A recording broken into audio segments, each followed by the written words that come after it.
ಮಾನ್ಯ D K Shivakumar ಅವರೇ, ತಮಗೆ ಒಂದು ಮನವಿ ಮಾಡೋದೇನೆಂದರೆ, ನೀವು IPL ಮ್ಯಾಚು ಮತ್ತೆ ಇಲ್ಲಿ ನಡೆಸ್ತೀವಿ ಅಂತ ನೀವು ಆಶ್ವಾಸನೆ ಕೊಡ್ತೀರಲ್ಲ ಚಿನ್ನಸ್ವಾಮಿ ಸ್ಟೇಡಿಯಮಲ್ಲಿ.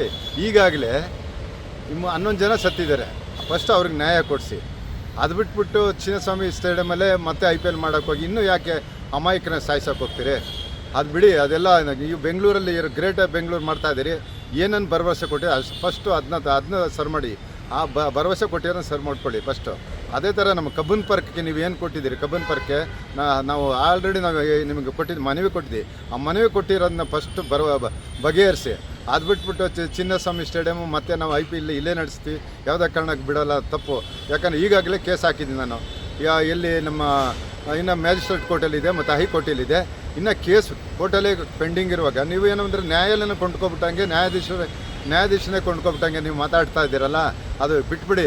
ಅದು ಬಿಟ್ಬಿಟ್ಟು ಈಗಾಗಲೇ ನಮ್ಮ ಕಬ್ಬನ್ ಪಾರ್ಕ್ಗೆ 4 ಕೋಟಿ ಲಾಸ್ ಆಗಿದೆ. ಅದನ್ನ ಕಟ್ಕೊಡಿ. ಆ ಕಬ್ಬನ್ ಪಾರ್ಕ್ ಅದೇನು ಸಾರ್ವಜನಿಕ ಸ್ವತ್ತು. ಇವಾಗ ನಾವು ಟ್ಯಾಕ್ಸ್ ಪೇಡ್ ಕಟ್ಟಿ ತಗೊಂಡೆಲ್ಲ ಕಟ್ತಾರೆ. ಆ ದುಡ್ಡಲ್ಲಿ ನೀವು ಎಲ್ರಿಗೂ ಸ್ಯಾಲ್ರಿ ಕೊಡ್ತಾ ಇರೋದಂಥದ್ದು. ಈಗಾಗಲೇ ಅಲ್ಲಿ 4 ಕೋಟಿ ದುಡ್ಡು ಖರ್ಚಾಗಿರೋದು ಯಾರ್ದು? ಎಲ್ಲ ಸಾರ್ವಜನಿಕ ದುಡ್ಡದು.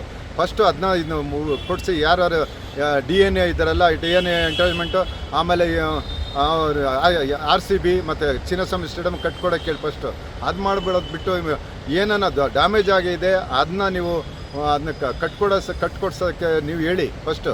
ಅದು ಬಿಟ್ಬಿಟ್ಟು ಮತ್ತೆ IPL ಮಾಡಿಸ್ತೀವಿ ಇಲ್ಲೇ ಬಿಡಿ, ಯಾವುದೇ ಕಾರಣಕ್ಕೂ IPL ಬೆಂಗಳೂರಿಂದ ಹೋಗಲ್ಲ, ಚಿನ್ನಸ್ವಾಮಿ ಸ್ಟೇಡಿಯಮಿಂದ ಹೋಗಲ್ಲ ಅನ್ನೋದು ದಯವಿಟ್ಟು ಬಿಟ್ಬಿಟ್ಟು ಗ್ರೇಟರ್ ಬೆಂಗಳೂರು ಮಾಡಿ. ಮುಂದೆ ನೀವೇನಾರ ನೀವು ಅದೇ ಮತ್ತು IPL ಇಲ್ಲೇ ಮಾಡ್ತೀವಿ ಅಂದರೆ ಅದಕ್ಕೆ ನಮ್ಮ ಸಂಪೂರ್ಣವಾಗಿ ನಮ್ಮ ಹೋರಾಟ ಇರುತ್ತೆ. ಬೃಹತ್ ಹೋರಾಟ ಮಾಡ್ತೀವಿ. ಜೊತೆಗೆ ಅದ್ರ ಜೊತೆ ಕಾನೂನಾತ್ಮಕ ಈಗಾಗಲೇ ಹಾಕಿದ್ವಿ. ಕಾನೂನಾತ್ಮಕ ಏನು ನ್ಯಾಯಾಲಯದಲ್ಲಿ ಹೋರಾಡಬೇಕು, ನ್ಯಾಯಾಲಯದಲ್ಲಿ ನಾವು ಕೇಸ್ ಮುಂದುವರ್ಸ್ಕೊಂಡು ಹೋಗ್ತೀವಿ. ಯಾವುದೇ ಕಾರಣಕ್ಕೂ ನಾವು ಈ ಬೆಂಗಳೂರಲ್ಲಿ ಚಿನ್ನಸ್ವಾಮಿ ಸ್ಟೇಡಿಯಮಲ್ಲಿ IPL ಆಡೋಕ್ಕೆ ಬಿಡಲ್ಲ ಅಂತ ನಾನು ಡಾಕ್ಟರ್ ಎಸ್ ಉಮೇಶ್ ಕುಮಾರು, ವಕೀಲರು ಮತ್ತು ಅಧ್ಯಕ್ಷರು, ಕಬ್ಬನ್ ಪಾರ್ಕ್ ನಡಿಗೆದಾರ ಸಂಘ